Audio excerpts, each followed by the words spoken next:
Hello mga Elegant Conquer Reels, happy Thursday. Yes, today i-continue natin ang ating discussion about trauma and substance abuse. Yesterday, gagawa sana ako ng video pero hindi ako makagawa kasi yung isipan ko nasa bahay ko, nasa mga aso ko. Kasi yung 14-year-old ko na aso, his name is Gucci, he wasn't feeling well yesterday. Actually, the past few days, medyo nagsashow na siya ng signs na hindi maganda ang feeling niya.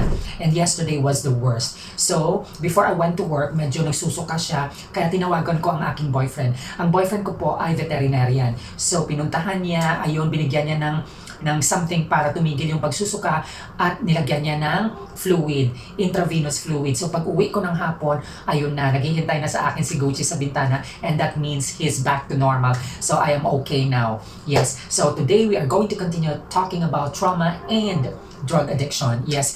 And our topic today is specifically about compassion, using compassion to take your power back. Yes. So, mga Elegant Conquer Reels, yung mga tao na nagsasuffer from trauma or PTSD at may problema sa droga, ito po, they feel powerless. They feel hopeless kasi po yung droga at ang trauma ang nagko-control sa buhay nila.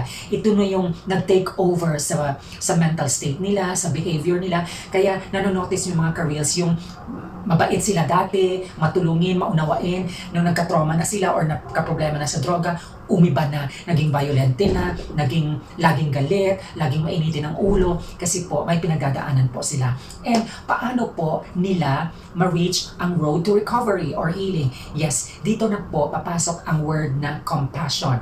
Hindi lang po compassion, kundi meron pa yung empathy and harshness. I will tell you the difference, mga ka-reels. Now, let's talk about compassion. Ito yung nire-recognize natin na may pinagdadaanan sila and gusto natin silang tulungan. But first, before ang ibang tao makatulong sa taong nagsasuffer sa trauma at droga, dapat po manggaling muna sa kanila ang self-compassion. Yes po, napaka-importante po na itong mga tao na nagsasuffer sa droga at trauma, sila po ay ready na mag-journey sa healing or road to recovery. That's why napaka-importante yung self-compassion.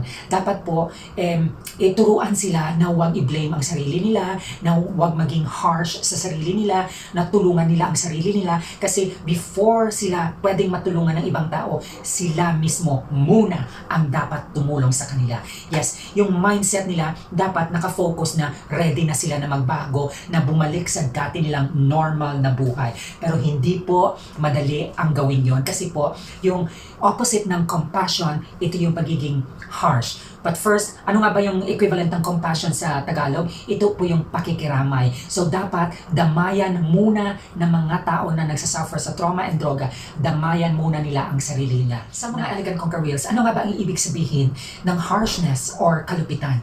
Ito po ay common negative reaction ng mga tao sa sarili nila. Let's say for example, ang tao na nagsasuffer ng trauma at droga, they see themselves as damaged, as weak, as sickly, tamad, inutil, walang silbi sa lipunan. If tayo ay pinagsabihan ng ganyan, masyado pong harsh yan. May effect po sa atin yan emotionally and psychologically. Kaya as much as possible po, i-avoid natin ang mga words na yan and maging compassionate po tayo sa ating mga kapwa. Kaya pag tayo po, may alam tayo na ang tao ay nagsasuffer sa droga and at the same time trauma, please, wag natin silang i-judge, wag natin silang i-look down kasi hindi po natin alam ang mga pinagdadaanan nila. Now, aside from being compassion, we also need to learn to practice the word empathy. Ano pang ibig sabihin yan? Ito yung malasakit. Kung sa Pilipino pa, malasakit. Yes. And ito yung ilalagay natin ang ating sarili sa kalagayan nila para maramdaman natin, makita natin kung ano talaga ang nararamdaman nila or pinagdadaanan nila. That is empathy. So, may diferensya po ang pagiging compassionate at yung empathy. So guys, ito, yung mga words na ito, it's a skill. Okay? Hindi po ito basta-basta natin nakukuha na lang. Ito ay skill na pinag-aaralan. Dapat po ay everyday i-practice natin yan. Kasi po, the more natin na pinapractice, the more na magiging mas easy sa atin. Dati po, ako ay isang napaka-judgmental na tao. Pero nung mag-start ako na mag-work dito sa aking workplace, nag-iba na po yung mindset ko. Natutunan ko na ang skill ng pagiging compassionate, yung empathy, and hindi na ako ganun ka-harsh. So, kumbaga, ako ay napaka-open-minded ko na ngayon. Pag may nangyayari na ganito, ng negative thing, hindi ako agad nagja-judge. Instead, iniisip ko na ang taong ito ay may pinagdadaanan, siya ay nagsasuffer, so baka kailangan niya ng may kausap, baka kailangan niya ng may kadamay. And sa mga tao na may trauma at problema sa droga, yes, yun po ang kailangan nila. Kailangan nila ng compassion, ng empathy, at huwag natin silang i-judge. Instead, suportahan natin sila, ipakita natin sa kanila ang way to healing and recovery. Kasi po, yun po ang totoong kailangan nila, ang maging safe sila and maging safe ang mga tao na nakapalibot sa kanila.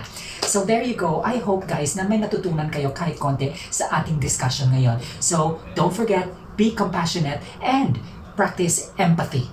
Thank you.